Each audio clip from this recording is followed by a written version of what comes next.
अस्सलामुअलैकुम second year students, कैसे हैं आप लोग। उम्मीद ये है कि इस वक्त आप लोग खैरियत से नहीं होंगे, क्योंकि सबसे बुरा टाइम आप लोगों का इस वक्त चल रहा है सेकेंड ईयर क्लियर करने के बाद कि जनाब अब क्या करना है लाइफ में। घर वाले प्रेशर पे प्रेशर डेवलप करे जा रहे हैं, बाहर से और प्रेशर डेवलप हो रहा है कि भाई अब तो कुछ करना है, लेकिन जनाब करें तो क्या करें। अब आपने फ़लाना यूनिवर्सिटी किसी यूनिवर्सिटी में अप्लाई किया। अच्छा जी, आज जो मेरा मेन टॉपिक है, टॉपिक से मैं हट गया। मैं आज टॉपिक पे बात करने वाला था कि जो इंटरव्यू शेड्यूल्ड है माजू यूनिवर्सिटी यानी मोहम्मद अली जिन्ना यूनिवर्सिटी के अंदर, उसमें किस तरह के सवाल आपसे किए जा रहे हैं।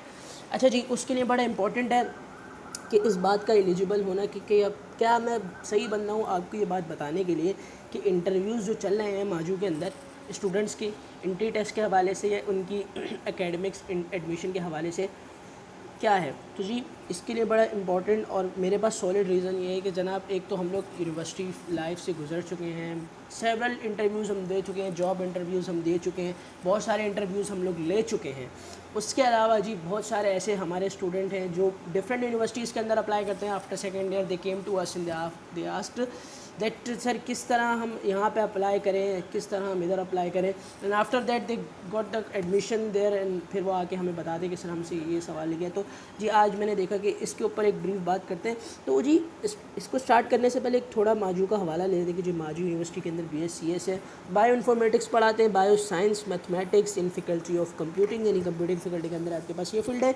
उसके अलावा बिजनेस एडमिनिस्ट्रेशन, सोशल साइंसेज, इनके बिजनेस एडमिनिस्ट्रेशन डिपार्टमेंट आता है, BBA वगैरह। अच्छा जी, उसके बाद आपको अगर देखें तो इनके पास इंजीनियरिंग प्रोग्राम्स भी हैं जिसमें इनके पास इलेक्ट्रिकल इंजीनियरिंग है, कंप्यूटर इंजीनियरिंग और ये आपके पास डिफरेंट यूनिवर्सिटीज़ और थोड़ा सा इसका बैकग्राउंड है। अच्छा जी, स्टार्ट करते हैं कि आपसे इंटरव्यू के अंदर क्या सवाल पूछे जाएंगे मोहम्मद अली जिन्ना यूनिवर्सिटी के अंदर। ठीक है जी, तो एक हमारे स्टूडेंट है, इसी अबाउट 11 अगस्त को उनका इंटरव्यू शेड्यूल था। वो वहाँ गए, उन्होंने इंटरव्यू दिया और उन्होंने हमें वापस आके बताया कि जी सर इस तरह के सवाल हैं।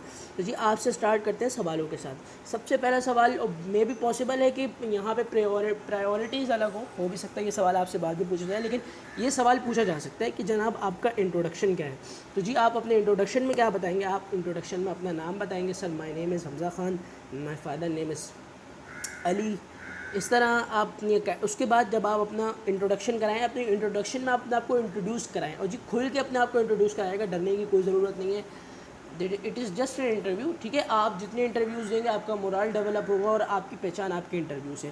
अच्छा जी, जो मोस्ट इंपॉर्टेंट सवाल है जो आपसे इंटरव्यूअर ने पूछने हैं वो मैं आगे मेंशन करूँगा। ठीक है जी, उसका मैं जवाब आपको बताऊँगा कि आपने किस तरीके से उसके जवाब देने के इंटरव्यूअर को ये लगे कि जी हाँ ये बच्चा इस फील्ड के लिए है, ये स्टूडेंट इस फील्ड के लिए है, ये वैलिड है, इसका होना क्लास के अंदर कैन मेक अ डिफरेंस। ठीक है जी, तो अगर आपने अपने इंट्रोडक्शन कराएंगे, अपना नाम बताएं, अपनी एकेडमिक्स हिस्ट्री बताएं। देखिए जी मैंने मैट्रिक इस सन में किया, इतनी ग्रेड से किया, इस बोर्ड से किया।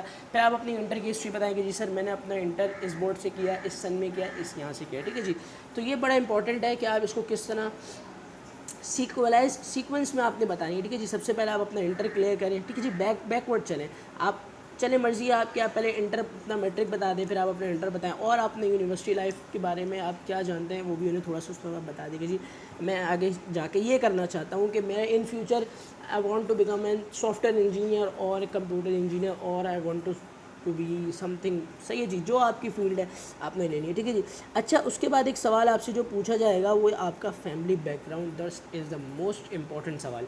जी इसकी इंपॉर्टेंस क्योंकि ज़रूरी इस तरह भी है क्योंकि वो देखेंगे कि बच्चा जनाब किधर से आ रहा है। वो देखते हैं कि जब हमारी यूनिवर्सिटी के अंदर ये लड़का या ये लड़की या ये स्टूडेंट आएगा तो इसके आने से क्या इम्पैक्ट क्लासरूम के अंदर पड़ेगा, क्या इम्पैक्ट यूनिवर्सिटी की रेपुटेशन पे पड़ेगा। ठीक है जी, तो ये बड़ा इंपॉर्टेंट सवाल है जिसके अंदर आप अपने फादर का ऑक्यूपेशन बताएंगे, जिसके अंदर आप अपने फादर की एजुकेशन को बताएंगे। जो मोस्ट इंपॉर्टेंट पार्ट है अपनी फैमिली मेम्बर्स की एजुकेशन को मेंशन करना यहाँ ज़रूरी है। फॉर एग्जांपल आपके फादर जो है ग्रेजुएटेड हैं फ्रॉम एन यूनिवर्सिटी, तो आप वहाँ बताएंगे जी my father is graduated from an history and is currently involve या एम्प्लॉयड इन प्राइवेट सर्विस और गवर्नमेंट फर्म जिस तरह। ठीक है जी, उसके बाद उनका ऑक्यूपेशन बताने के बाद आप अपने भाई बहन के बारे में बताएं। और आप भाई बहन घर में बड़े तो आप अपने भाई बहन को छोड़ दें, आप बोलिए I am the older, I am trying in different universities and I am in learning process. ठीक है जी, उसके बाद आपके पास जो सवाल पूछा जा सकता है स्पोर्ट्स का ज़रूरी सवाल वो कर दें क्योंकि पढ़ाई के साथ साथ को करिकुलर एक्टिविटीज़ का होना भी ज़रूरी है। ठीक है जी, तो आप बताएंगे I am good at games something like that, cricket, outdoor. अगर आउटडोर की बात करें तो आप ऑब्वियसली अगर कोई लड़का है तो उसको क्रिकेट बड़े पसंद होती है, फुटबॉल या हॉकी वगैरह, दीज आर इंटरेस्टिंग गेम्स। ठीक है जी, तो आप बताएंगे कि I am good at cricket, I am the captain in my inter college games, इधर शेड्यूल हुआ था, और आप बता दें कि जी मैंने मैट्रिक के अंदर भी कप्तानी करी है और मैंने ये स्कोर किया। ठीक है जी। अच्छा जी, एक और इम्पॉर्टेंट बात कि अब ई स्पोर्ट्स का टाइम चल रहा है, more than outdoor games a lot of indoor games are there. ठीक है जी, उसमें आपके पास ई स्पोर्ट्स का सबसे ज़्यादा टाइम चल रहा है मोबाइल गेमिंग, पबजी हो गया, डोटा हो गया, डोटा तो खैर कंप्यूटर पीसी गेमिंग है, CS हो गया, इस तरह के डिफरेंट गेम्स के बारे में आप मेंशन कर सकते हैं, लेकिन बेहतर ये रहेगा कि आप आउटडोर गेम्स मेंशन करें। अच्छा जी, उसके बाद जो इम्पोर्टेंट सवाल है वो आपका ये है कि ये इम्पोर्टेंट सवाल इस वजह से है क्योंकि ये सवाल आपसे इंटरव्यू में पूछे जाने ही जाने कि जनाब आपने माजू को क्यों डिसाइड किया, why you have decided to come to us. ठीक है जी, तो आपसे इस तरह का सवाल, तो माजू आपने क्यों डिसाइड किया, इसके लिए आपके पास कोई स्ट्रॉन्ग और वैलिड रीज़न होना चाहिए।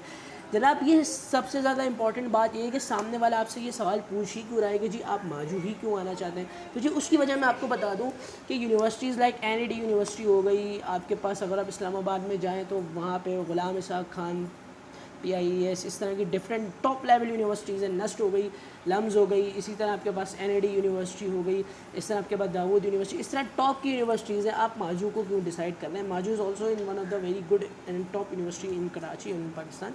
ठीक है जी, तो आपके पास एक स्ट्रॉन्ग रीज़न होना चाहिए कि जनाब हमने यहाँ के पास आउट इंजीनियर्स को देखा है, दे ग्रूम वेल, उन्होंने अपने आप को ग्रूम किया ड्यू टू देयर टीचर्स। तो यहाँ पे जो टीचर्स हैं उनकी फैकल्टी अच्छी है, यहाँ पे एकेडमिक्स का काम बहुत अच्छा है, यहाँ पे लैब्स अच्छी हैं, यहाँ सीखने को ज़्यादा मिलेगा, यहाँ फ्रेंडली इन्वायरमेंट है, और यहाँ पे इस तरह की डिफरेंट चीज़ें। तो थोड़ा आपने अपने माइंड मैप करके जाने कि इस तरह का सवाल आपसे किया जा सकता है। इसका आसान हल ये है कि जनाब जब आप यूनिवर्सिटी जाएँ तो अपने इंटरव्यू से कोई 5 मिनट पहले वहाँ की लैब या क्लासेस का चक्कर लगा लें, मैंशन करेंगे जी मैंने यहाँ की CS लैब देखी और यहाँ के मैंने स्टूडेंट से मिला, उनसे मैंने बात करी कि ये जो कहते हैं यहाँ पे टीचर गाइडलाइन अच्छी है, यहाँ पे सिखाने वाला अमला अच्छा है, और यहाँ से सीख के आप कुछ अचीव कर सकते हैं what you want to achieve in your life. अच्छा जी, उसके बाद जो सबसे ज़्यादा इंपॉर्टेंट सवाल मेरे नज़दीक, जो सबसे मोस्ट इंपॉर्टेंट सवाल है, जो आपको हर किस्म की फील्ड यानी हर किस्म के इंटरव्यू में आपसे पूछा जाएगा कि आपने ये फील्ड क्यों डिसाइड करी। देखिए आफ्टर ग्रेजुएशन भी ये सवाल किए जाते हैं कि why you have decided, why you become an engineer in electrical engineering, और why you become an engineer और डेटा साइंटिस्ट इन BScs और सॉफ्टवेयर इंजीनियरिंग। ठीक है जी, तो आपसे पूछा जाएगा, तो आप उसके बारे में कि आपके पास उसके लिए स्ट्रॉन्ग और वैलिड रीज़न होना चाहिए, क्योंकि जो सबसे ज़्यादा इंपॉर्टेंट सवाल है वो यही है, और आपका इंटरव्यू इस सवाल के ऊपर बेस करता है कि जनाब आप ये फील्ड ही क्यों ले रहे हैं। ठीक है जी, अगर आप देखें ओवरऑल गौर करें कि BScs और BS software, artificial intelligence, IT ये फील्डें ग्रो कर रही हैं, लेकिन इनके अलावा और भी मदर फील्ड्स हैं। देखें इलेक्ट्रिकल इंजीनियरिंग हो गई, मैकेनिकल इंजीनियरिंग हो गई, electronics engineering, they are the mother fields, क्योंकि सारी जो सब फील्ड्स हैं वो इन्हीं से डिवाइड होकर निकली हैं। ठीक है जी, तो आपके पास स्ट्रॉन्ग वैलिड रीज़न होना चाहिए। तो स्ट्रॉन्ग वैलिड रीज़न में आप बोलेंगे जनाब IT और BScs यानी कंप्यूटर साइंस का दौर है, प्रोग्रामिंग लैंग्वेजेस के ऊपर हम जा रहे हैं और इसके बाद हम आर्टिफिशियल इंटेलिजेंस की तरफ ही जा रहे हैं, तो आप एक पास सॉलिड रीज़न होना चाहिए। अच्छा जी, होप आपको ये वीडियो पसंद आया होगा और किस तरह की आप मेरे लाइक। अच्छा जी, सबसे ज़्यादा इंपॉर्टेंट बात ये कि मेरे चैनल को लाइक करें, सब्सक्राइब करें और इसको शेयर करें, ताकि इन फ्यूचर मैंने आने वाली तमाम videos in form of career guideline और डिफरेंट यूनिवर्सिटीज़, यानी अब आप जब यूनिवर्सिटी के अंदर इनरोल हो जाएंगे तो आप देखेंगे वहाँ पे आपको इंजीनियरिंग मैथमेटिक्स में बड़ी प्रॉब्लम्स होगी, तो इंजीनियरिंग मैथमेटिक्स के हवाले से भी मैंने काफ़ी वीडियो अपने चैनल पे अपलोड कर रखी है, और इंजीनियरिंग मैथमेटिक्स के ऊपर मैं काफ़ी काम कर रहा हूँ, क्योंकि मुझे पता है कि स्टूडेंट्स की जो है कमज़ोरी यहाँ पर है। अक्सर स्टूडेंट्स हमारे मैथमेटिक्स के अंदर पीछे रह जाते हैं, लेकिन अगर आप चाहते हैं कि आप इंजीनियरिंग करें, अच्छी इंजीनियरिंग करें, तो उसके लिए आपकी मैथमेटिक्स इंपॉर्टेंट होना ज़रूरी है। इसके हवाले से मैं चैनल पे काम करता रहता हूँ। होप आपको वीडियो पसंद आया होगा। अगर आपको वीडियो पसंद आया तो चैनल को लाइक करें, सब्सक्राइब करें, शेयर करें। Till then thank you and अल्लाह हाफ़िज़।